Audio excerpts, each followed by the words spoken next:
ایک دن جنگل میں خرگوش راجا آرام سے گھوم رہا تھا۔ وہ بہت تیز دوڑتا تھا اور سب جانور اسے چالاک مانتے تھے۔ اسی جنگل میں ایک ہاتھی بھی رہتا تھا جو بہت سست اور بھولا بھالا تھا۔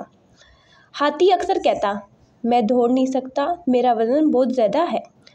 خرگوش نے ہنس کر کہا، آؤ مقابلہ کریں، جو پہلا درخت کے پیچھے پہنچے گا وہ جیت جائے گا۔ ہاتھی نے سوچا، یہ تو بہت آسان ہے۔ مقابلہ شروع ہوا۔ خرگوش دوڑتا رہا، بہت آگے نکل گیا۔ تھوڑا سا رکا، سوچا کہ ہاتھی اتنا سست ہے، میں آرام کر لوں۔ وہ ایک درخت کے نیچے لیٹ گیا اور سو گیا۔ دوسری طرف ہاتھی آہستہ آہستہ مگر پکے ارادے سے چلتا رہا۔ اس نے کبھی ہمت نہیں ہاری۔ جب خرگوش جاگا تو دیکھا کہ ہاتھی درخت کے قریب پہنچ چکا ہے۔